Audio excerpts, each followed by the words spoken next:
আজকে সালাউদ্দিন আহমেদ বিরোধী দলীয় নেতা শফিক সাহেবকে আজকে চমৎকার জবাব দিয়েছেন। জবাবটি পাওয়ার পরে আমির সাহেব একদম চুপসে গিয়েছিলেন। কি সেই বক্তব্য, চলুন আমরা একটু শুনি।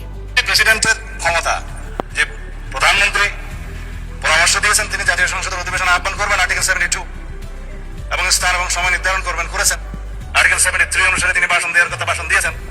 আমাদের বিরোধী দলীয় বন্ধুরা ভাষণ শুনতে চানই, চলে গিয়েছেন, ভালো কথা। কিন্তু সেই ভাষণের উপর আলোচনার জন্য তিনি কাকে প্রস্তাব করেছেন 50 ঘন্টা বরাদ্দ করা হোক।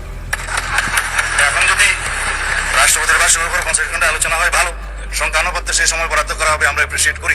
अरे बाप रे, ये तो धोती खोल रहा है। भाई यहाँ पे क्या हो रहा है? भाई यहाँ पे क्या हो रहा है भाई? 18 মাস মববাজি করলেন, এই তোরা রাজুতে আয়, এই তোরা শাহবাগে আয়, এই তোরা অমুক জায়গায় তমুক জায়গায়। এগুলো ভাই পার্লামেন্টে চলবে না। পার্লামেন্টে যুক্তি দেখাতে হবে, পার্লামেন্টের যোগ্যতা দেখাতে হবে, পার্লামেন্টে কোনো মববাজি চলবে না। এক সালাউদ্দিন আহমেদকেই জামাত এনসিপি পুরো টিম সামাল দিতে পারবে না, বাকিদের কথা বাদই দিলাম। সালাউদ্দিন আহমেদকে দাড়িপাল্লার এক পাশে দাঁড় করান আর পুরো জামাতকে দাড়িপাল্লার আরেক পাশে দাঁড় করান। সালাউদ্দিন আহমেদ মোর দেন জামাতের চেয়ে অনেক বেশি ওজন বেশি হবে।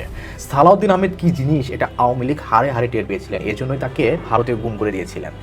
তাকে মেরে ফেলতেন, তাকে হত্যা করে ফেলতেন। শুধু দেশনেত্রী বেগম খালেদা জিয়া ওই সময় জনসভায় শেখ হাসিনাকে হুঁশিয়ারি করে বলেছিলেন, আমার সালাউদ্দিনের যদি কিছু হয় আওয়ামী লীগের অস্তিত্ব থাকবে না। সালাউদ্দিন আহমেদকে হত্যা করে ফেলতেন, মেরে ফেলতেন। শুধু বেগম খালেদা জিয়ার জন্য সালাউদ্দিন আহমেদকে হত্যা করতে পারেনি, মারতে পারেনি।